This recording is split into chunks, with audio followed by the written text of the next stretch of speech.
This is the Words We Needed podcast. I'm your host, Rochelle Wilson. And today we're here with Fran Kenton. Fran is an educator, counselor, health and wellness coach, and the founder of Autonomy, a digital social emotional learning platform designed to help adolescents, teens, and young adults build the skills needed to thrive. Guided by a lifelong commitment to compassion, purpose, and human potential, Fran has spent her career supporting at-risk and special needs students through teaching, counseling, curriculum development, and life coaching. Drawing on decades of experience, she created Autonomy to make SEL and mindfulness more accessible, empowering to young people with tools to navigate challenges, strengthen well-being, and confidently prepare for a meaningful future. Fran, your career began in the trenches of middle school education,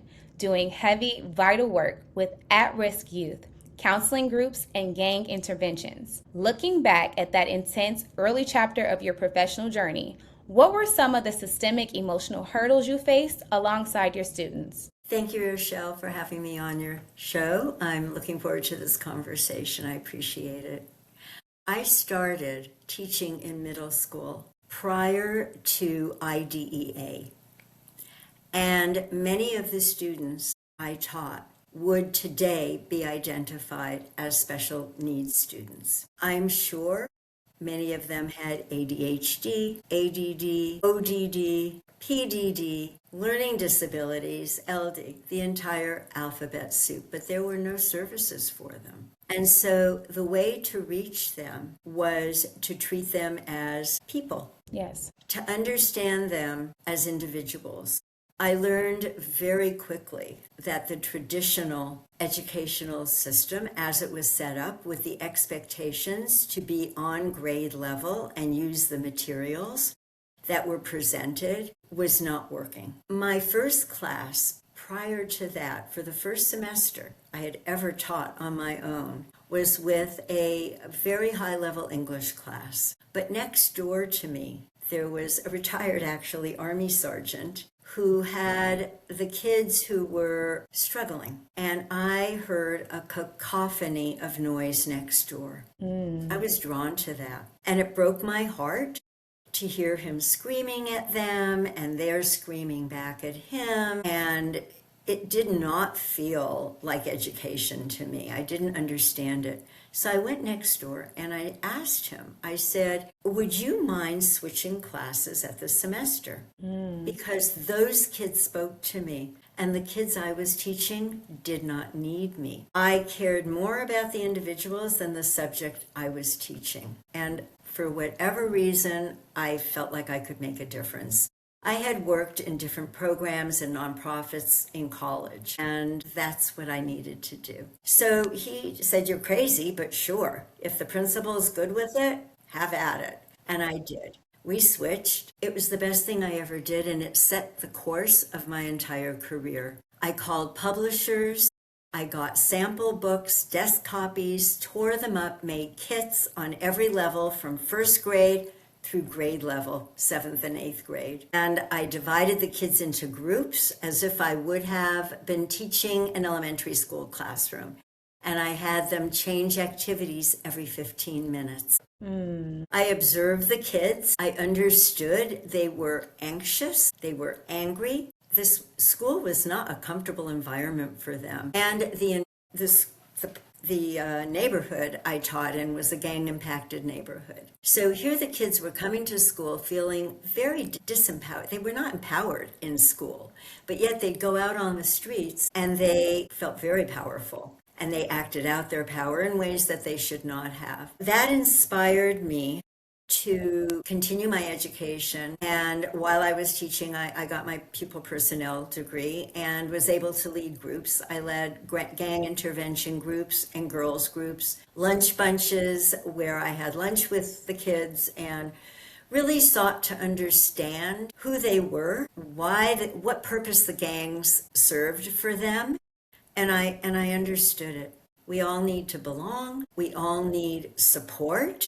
We all need connection. and we will get it one way or another. Absolutely. In those heavy moments, you explaining that you could hear that these students who, as an educator, I know your heart is compassionate. You feel so much empathy. They're kids. At the end of the day, these are still children who they probably experience getting yelled at all day long, and then they're getting yelled at in school. So you made that decision to shift and pour into them and give them exactly what they needed, those small bite-sized lessons, meeting them where they were. That sounds like it could be even heavy and taxing on you as an educator. So in those heavy moments, what were the words that you needed to hear as an educator to keep going? It was more about self-talk and curiosity. I believed, and this is how I was raised, so it's a pretty fundamental belief, a core belief of mine, that we all have potential.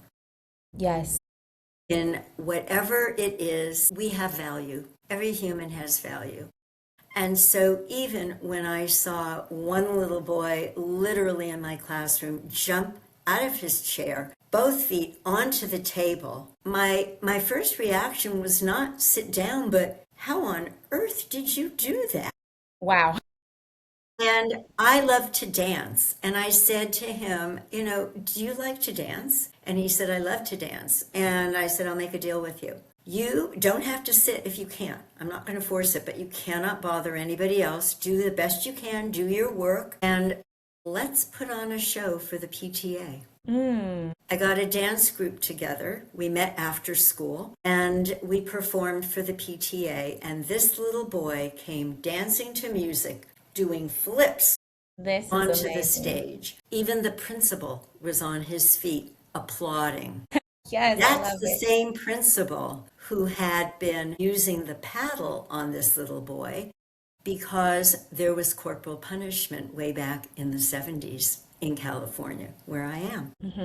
So it's about curiosity. It's about saying to myself, what is the value to this young person? How can I mirror who this person is at the core of who this person is? How can I help this young person identify strengths? Mm-hmm. What I ultimately learned, what I ultimately saw, because years fast forward, years ahead, got married, had my own family, and got my special education degree.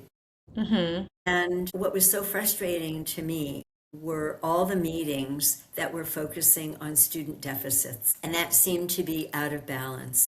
Yes, kids need to learn to read, they need to learn to compute, they need to learn strategies, they need to communicate, all of that we write, that we target goals, right? But there has to be a balance where we highlight the value, the inherent value of each human being, because we live through our capacities, yes, not our deficits. And if they don't understand who they are through a positive lens, how will they ever move forward and feel that they have a way of positively contributing to society? That's such an important point, that instead of focusing on what the students could not do, you paid attention to what they could do and used that as an incentive to motivate them to do more. That's amazing, Fran. I love this. My next question for you.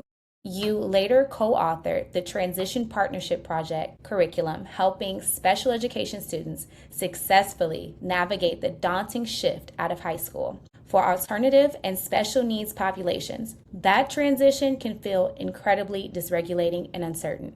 From a trauma-informed lens, why is it so critical that we actively teach self-advocacy and emotional regulation before students step out into the real world, rather than expecting them to just figure it out? I was very motivated to co-author that curriculum because, as a segue from what we were just talking about, it's so important for students to understand who they are, more than just their innate gifts, talents, and interests, how the brain works, how their brain works, and to appreciate that emotions are normal. Yes. They're neither good nor bad. We all have a myriad of emotions that we experience on a daily basis. Absolutely. The difference is that kids who come from trauma might have a more difficult time managing these emotions. They might be more easily triggered because we are, as humans, wired to survive. Correct. And we're on high alert when things feel out of pattern or things feel triggering. So part of the curriculum I co-authored is to help individuals understand what happens to the brain when we get triggered, to understand that this is rooted in neuroscience. It's rooted in anthropology. And in fact, I just gave a talk at a conference, the California Continuation Educators Association conference, where I highlighted my belief that emotional regulation is more easily attained if young people, all of us actually, understand how the brain works. Yes. The brain science behind our emotions and why we react the way we do and what it would take to respond to a situation rather than react as if our lives depend on it. I fully agree. Yes. That resonates with me so much because it's absolutely true. Our bodies are just wired to do what has kept humans alive from the beginning of time.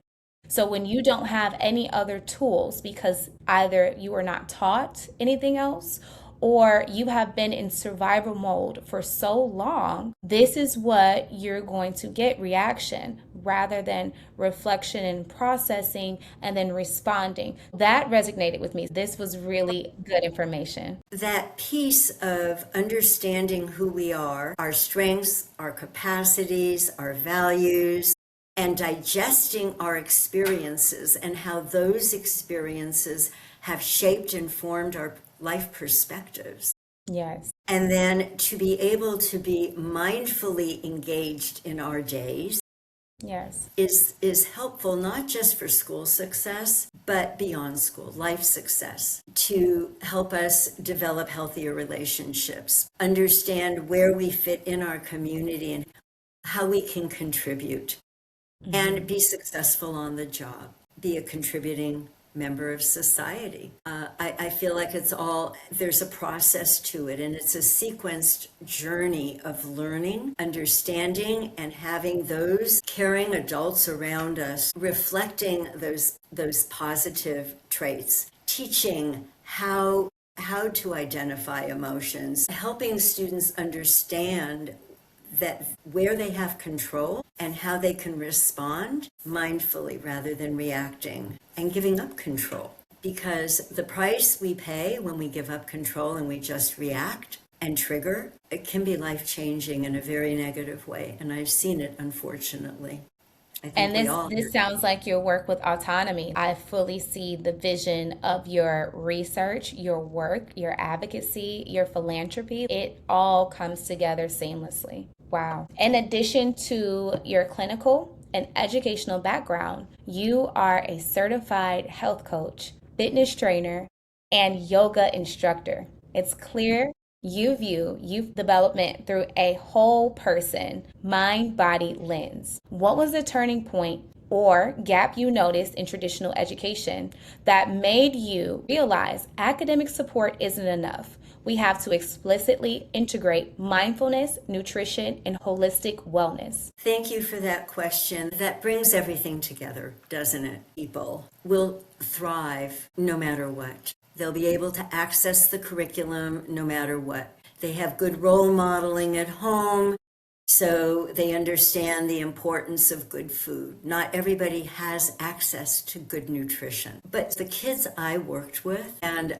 the young people I had an affinity for were those, we now call them at potential, but they are at risk. And so I felt that, and I saw that intentionally helping them access good food and understanding how that promotes healthy behaviors, feeling good, exercise and movement to elevate those feel good, endorphins, those chemicals, and to show the young people I worked with literally how to have fun. I felt that it was just so important. So, in addition to helping them understand their identity and their purpose, but it's also to help them understand how to live a healthy, balanced, fulfilling life. So, the way I did that in the classroom was planned field trips. My paraprofessional and I took them on hikes. We took them whale watching. We gave them positive experiences. We took them out in nature. I took them to plays, to musicals. We had really artistic musical kids, and I wanted to show them what could that look like out in the world. Yeah. So I wanted to expand their lens. I wanted to show them and help them understand that life can be fun. There can be joy in moments, and that happiness is beyond just getting something new and feeling good in the moment. But it's something that we can experience a more positive way of living if we actually intentionally learn how to do it. And so that was my goal with the kids I worked with. And then when I retired from teaching after over 40 years in the classroom, I knew that there was something happening in my room that I wanted to make more universal. I was teaching kids what I knew intuitively I needed to learn so that I could turn it into a formula. I needed to understand a process behind it. I became a health and wellness coach, and I understood that there are principles, there's protocol, and what I was really doing was coaching these kids. More than mentoring, I was coaching them. I was guiding them from behind to help them find their own potential by asking the right questions, by presenting the experiences, by helping them identify positivity in their lives. And so I started writing, and during COVID, I was coaching, and I did betas for what I was writing, my program online, and saw the impact that it had on the teens that I did my beta for. One of the young high school kids I was coaching, her father said to me, you know, I do marketing, and I really would love what you're doing with my daughter because it's really helpful. I would love to help you get it out into the world. I had no idea about business or starting a program. I was just doing this myself because this is what I do. It was very authentic to me. Mm-hmm. But that was the beginning of the autonomy program. I had the lessons. I was giving them in person. And he said, let's video this and let's make it universal. Amazing. I did. I had my first version, and then my district reached out to me, and they said, it was a young teacher I had worked with who now became the director of special services in my district, and she said, I want Fran Lamb back. How can I get Fran Lamb back? And I said, here's how you can do it. And so they were my first partners in this, and it's been a magical journey for me. I've seen the impact on the kids. And I've incorporated, as I said, the neuroscience, the anthropology, the sociology, the physiology, positive psychology, mindfulness practices are aligned with every single lesson. They're all uniform because we need patterns. The brain likes predictability. It does. And yes. It's through a coaching process, so it is very sequenced, interactive, inquiry-based, designed for middle, high school, and college, and based on identity and purpose, connection and belonging, communication, it's post-secondary transition, executive functioning, so much more. It's needed, and it's such a good transformational piece, especially when you are reaching middle schoolers who are so impressionable. And not only that, you're empowering young adults who are still learning and finding their way. We're speaking about current college students who have previously been forced out into the world to get careers and just have their whole life mapped out. But this support is such a game changer. It's life-changing, and it gives them a strong sense of identity. As we were speaking previously, when challenges come their way, They're so deeply rooted in who they are, and those challenges, stressful situations, and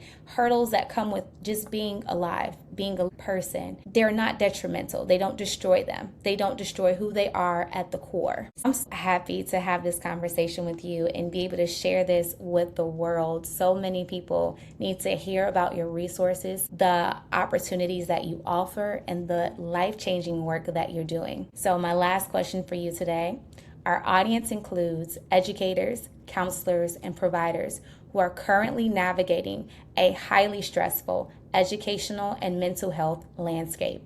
Given your decades of experience managing professional stressors, teaching strength-based living, what core boundary or piece of wisdom or tool do you want to offer the professionals listening today who are trying to support youth while managing their own burnout? That's what I have to say. We're entrusted with teaching all of these things to youth, but we really need to embrace these tools ourselves. And the advice I would give is, don't lose sight of who you are. Yes. Show up every day as who you want to be. How our youth behave, they're under stress. It's not about us. It's difficult to be in an environment sometimes that feels like a battle zone. So self-nurture, take care of yourself. I have a lesson on awe, because we can find awe and elevate positive emotions in very simple ways. Yes. And I think that's a lesson that Elie Wiesel taught us in The Meaning of Life. Take a break, take a breath. If you have to, close your eyes and connect to something positive in your life so that you are not going down that path, that you do not get derailed, and you remind yourself that there's a lot of beauty in life, and stay with your routine, stay with what works for you, and nurture yourself and show up the best you can. And we can't punish ourselves for bad days. They happen, but they don't define us. This is so good, Fran.